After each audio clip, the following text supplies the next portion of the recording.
Assalamualaikum warahmatullahi wabarakatuh. Perkenalkan saya Yuliawati dari Prodi PG PAUD dengan NIM 251610023 semester 1 dengan mata kuliah Neuroscience. Di sini saya akan menjelaskan tentang neuroplastisitas dan pembelajaran pada anak, yang dimana adalah kemampuan otak untuk merubah dan beradaptasi sepanjang hidup sebagai respon terhadap pengalaman, lingkungan, dan pembelajaran.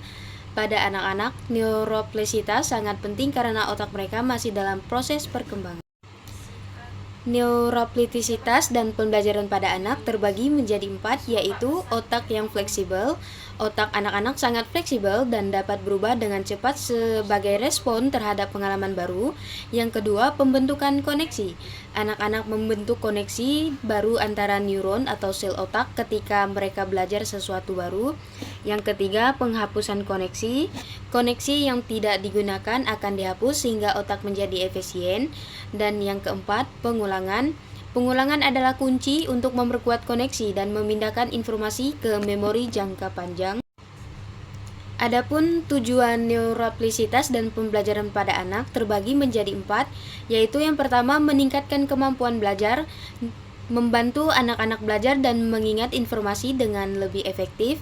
Dan yang kedua, membangun kemampuan kognitif. Pembelajaran yang efektif dapat membantu meningkatkan kemampuan kognitif seperti memori, perhatian, dan pemecahan masalah.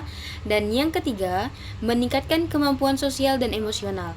Neuroplastisitas juga mempengaruhi kemampuan sosial dan emosional seperti empati, kontrol diri, dan hubungan interpersonal.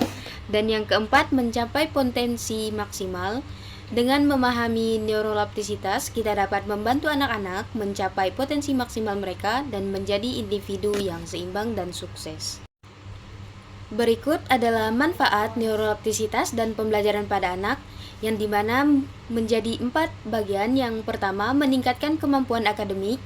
Neuroplastisitas membantu anak-anak belajar dan mengingat informasi dengan lebih efektif sehingga meningkatkan kemampuan akademik. Dan yang kedua, membangun kepercayaan diri. Pembelajaran yang efektif dapat membantu meningkatkan kepercayaan diri anak-anak dan membuat mereka lebih percaya diri dalam menghadapi tantangan. Dan yang ketiga, meningkatkan kemampuan sosial. Neuroplastisitas juga mempengaruhi kemampuan sosial seperti empati, kontrol diri, dan hubungan interpersonal. Dan yang keempat, mencapai potensi maksimal.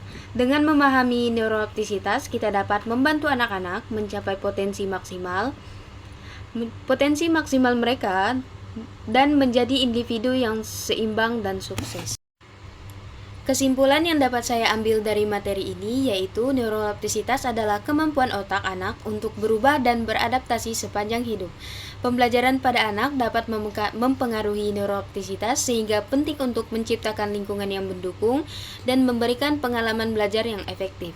Dengan memahami neuroplastisitas, kita dapat membantu anak-anak belajar dan berkembang dengan lebih optimal.